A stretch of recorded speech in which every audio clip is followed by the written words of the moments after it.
Optic system है, ये देखिए आप, ये रेटिना है। आप यदि उसका डिस्क एरिया देखेंगे तो इस प्रकार का कुछ दिखेगा, ठीक है ना, इस प्रकार का दिखेगा। तो धीरे धीरे करके पहली बात तो शुरुआत करेंगे ना, तो कुछ चीजें तो समझ में नहीं आएंगी यार, कैसा दिखाई दे रहा है। तो लेकिन वो कुछ चीजें धीरे धीरे करके समझ में आने लगेंगी। फिल्टर होते हैं, जैसे रेड फ्री फिल्टर होता है, कोबाल्ट ब्लू फिल्टर होता है ना। अपर्चर तो मैं आपको क्लियर कर चुका हूँ, है ना। यदि हम the red free in the optoscope is used to differentiate between retinal and choroidal lesions.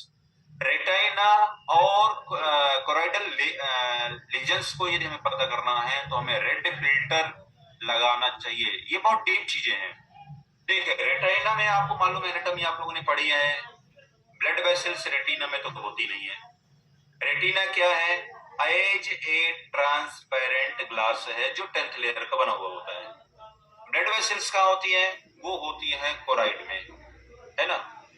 External layer of the eye called sclera, बीच की कोराइड, और inner part of the retina which are most sensitive layer is called retinal layer, ठीक है। And तो जो retina होती है उसमें ब्लड वेसल्स नहीं होती। स्क्लेरा जो स्ट्रॉन्ग मस्कुलर लेयर होती है उसमें ब्लड वेसल्स नहीं होती। ब्लड वेसल्स होती हैं सिर्फ कोराइड में। यदि आपको लीजन पता करना है between the retina and choroid, so you can easily identify with the help of the optoscope कि कहां पर, यदि आप बहुत अच्छे से देखने की प्रैक्टिस हो जाएगी तो आप ब्लड सप्लाई तक देख सकते हैं, है ना। दूसरा, it also make small macroaneurysm and small haemorrhage stand out more clearly and helpful in estimating CD ratio. इसके माध्यम से क्या है, आप हेमरेज भी पता कर सकते हैं, स्मॉल हेमरेज। अभी किसकी बात हो रही है? रेड फ्री फिल्टर की बात हो रही है, और CD रेशियो भी पता कर सकते हैं। Large aperture is used to examine the fundus through the dilated pupil. यदि आप लार्ज अपर्चर को सिलेक्ट करते हैं तो ये आइडियली डायलेटेड पिपल में ही करना चाहिए। Small aperture is used to examine the fundus with small pupil. यदि स्मॉल पिपल है या नॉर्मल पिपल है तो हमें स्मॉल या मीडियम अपर्चर को यूज करना चाहिए, ठीक है ना। क्या है ना, जो लाइट सोर्स है, अपर्चर का मतलब कितना, वो लाइट सोर्स का जो डायमीटर है वो कितना बड़ा है, ठीक है। यदि आप अपर्चर रखते हैं तो आप डायलेटेड पिपल में ज्यादा बड़ा एरिया देख सकते हैं। यदि पिपल छोटी है तो मीडियम अपर्चर रखते हैं तो आप सिर्फ सेंटर फंडस देख सकते हैं, वो इसका यूज है। देखिए, ये इमेज के माध्यम से आप समझ सकते हैं, ये आप समझ सकते हैं कि देखिए इस प्रकार, ये मान चलिए एक पेशेंट है, ये उसकी आंख है, ये अब ऑप्टोस्कोप है, और ये जो होल है यहां से आप देख रहे हैं, ठीक है, यहां से आप देख रहे हैं तो आप इजीली सिर्फ सामने का सेंटर फंडस देख सकते हैं, ठीक है ना।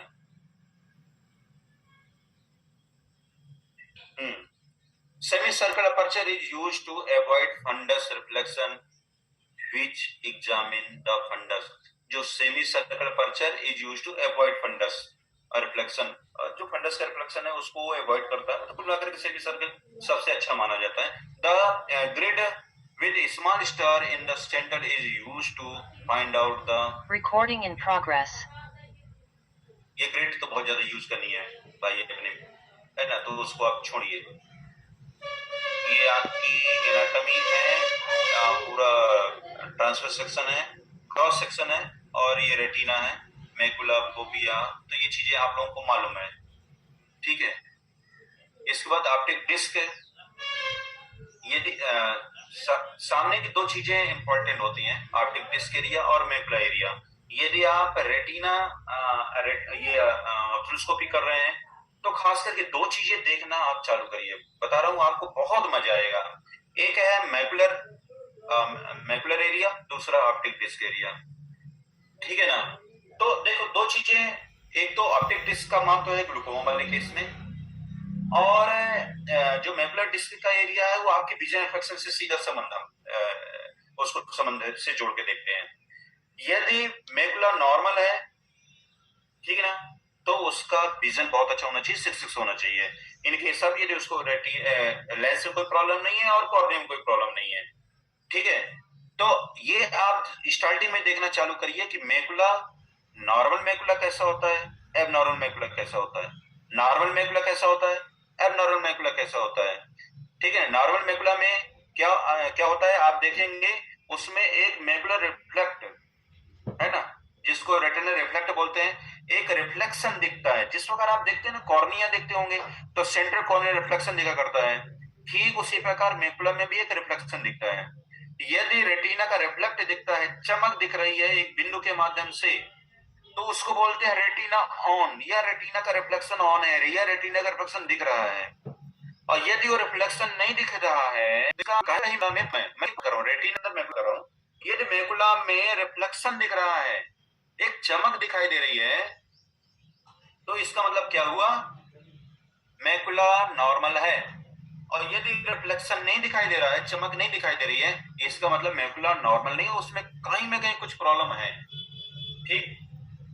अब यदि आपको इंटरेस्ट है मैकुला की डिसीज पता करने के लिए, तो ढेर सारी इमेज आप चूज कर सकते हैं, आपके मोबाइल में है, आप जो है बुक का यूज कर सकते हैं।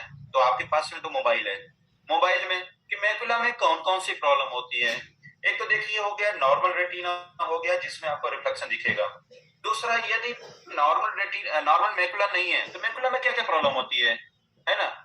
तो डिफरेंट टाइप की जो मैकुलर की डिसीज है वो आपको मालूम होना चाहिए। जैसे मैकुलर में क्या होता है, मैकुलर डिजेनरेशन, तो ये मैकुलर डिजेनरेशन है, तो मैकुलर डिजेनरेशन कैसे दिखेगा आपको मालूम होना चाहिए, तभी ना इजीली आप आइडेंटिफाई करेंगे कि मैकुलर नॉर्मल मैकुलर कैसा दिखता है और डिजेनरेशन वाला मैकुलर कैसा दिखता है।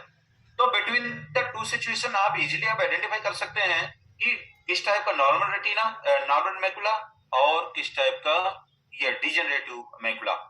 अब आगे चलते हैं, किस टाइप का है नॉर्मल रेटिना और किस टाइप का मैकुलर होल।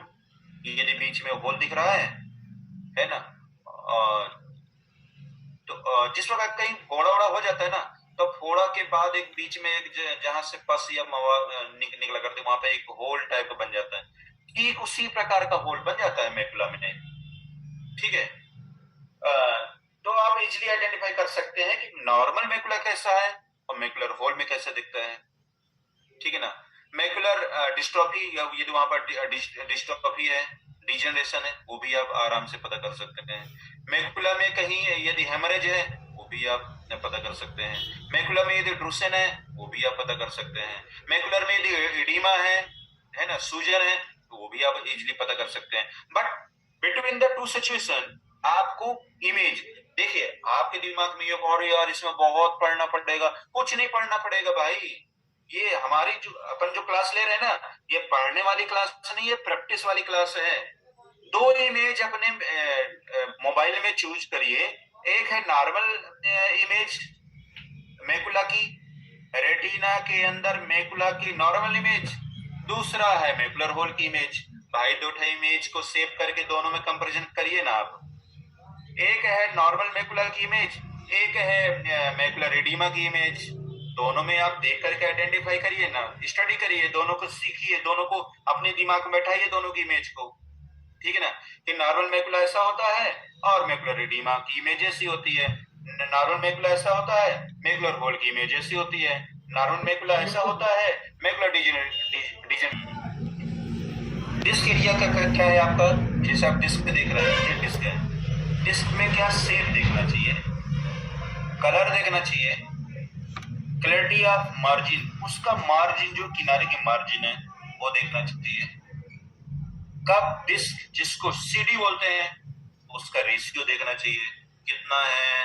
नॉर्मल जो होता है 0.3 to 0.4 होता है, 5 है, 6 है, 7 है, 8 है, जितना सीडी रेशियो बढ़ता जाएगा वो उसमें ग्लूकोमा के चांसेस उतना ज्यादा होंगे, है ना।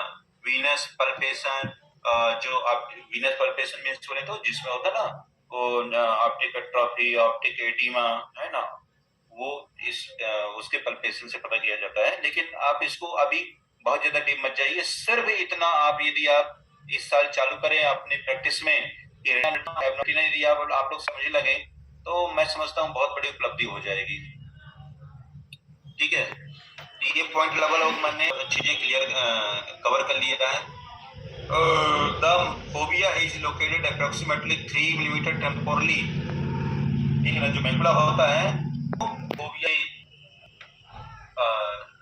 Phobia is located approximately 3 millimetre temporal, तो होता है वो 3 मिलीमीटर टेम्पोरल शिफ्ट होता है या पाया जाता है, किससे? ऑर्डर से। तब फैक्ट लाइक कनक्यू मेरा ऐसा होता है should always regarded as you are present and absent। यह मतलब फोबियल रिएक्शन जो मैंने आपको पहले बताया था, it should always recorded, है ना, आपको हमेशा देखना चाहिए।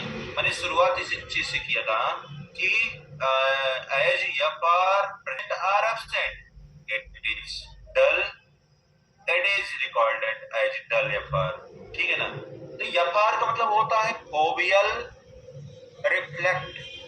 फोबियल रिफ्लेक्ट मींस मैकुलर रिफ्लेक्ट। जब भी आप ऑप्थेल्मोस्कोप आंख के अंदर डालेंगे मरीज की आंख में, सबसे पहले आप फोबिया का रिफ्लेक्शन देखिए। वो लाइट की चमक, जिस प्रकार कॉर्निया में आप टॉर्च डालते हैं तो कॉर्निया के सेंटर में एक रिफ्लेक्शन पॉइंट दिखता है, आप लोगों को मालूम होगा, रोज देखते हैं ये। ठीक उसी प्रकार मैकुला में दिखता है, जिसको एफआर बोलते हैं, फोबियल रिफ्लेक्ट पॉइंट, एफआर बोलते हैं, है ना, फोबियल रिफ्लेक्शन फोबियल रिफ्लेक्ट बोलते हैं। सबसे पहले उसकी देखने की प्रैक्टिस करिए, वो दिख रहा है या नहीं दिख रहा है। दिख रहा है तो कहीं डल तो नहीं दिखाई दे रहा है, ठीक है, वो बहुत जरूरी है। हाँ, ये चीज भूला जा रहा था।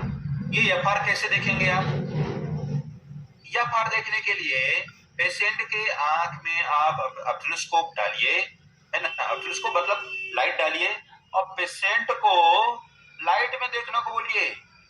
पेशेंट जब लाइट में देखेगा ना तब मैकुला सामने आएगा, नहीं तो मैकुला ना टेम्पोरली सब्टेड रहता है वो। तो मैकुला मरीज को बोलेंगे आप लाइट में देखो, लाइट में।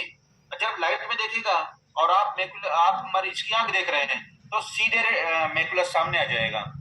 तो इजीली आप आइडेंटिफाई कर सकते हैं, इजीली आप देख सकते हैं उसमें एफआर पॉजिटिव है या एफआर नेगेटिव है या डल है। Clear? Macula is dark pigmented area around the foveal reflex. आप लोगों को मालूम है मैकुला में क्या होता है, कौन सेल से ज्यादा होती है, पिगमेंटेड एरिया होता है। ठीक है, macula should be examined presence of drusen, है ना, पिगमेंटरी चेंजेस, इसमें अपन न चले, है ना, बहुत ज्यादा डीप हो जाएगा। वेसल्स देखिए, नॉर्मल रेटिना क्या होता है, और वो मैंने शुरू में आपको दिखा दिया है। ठीक है, नॉर्मल रेटिना क्या होता है, नॉर्मल रेटिना क्या होता है।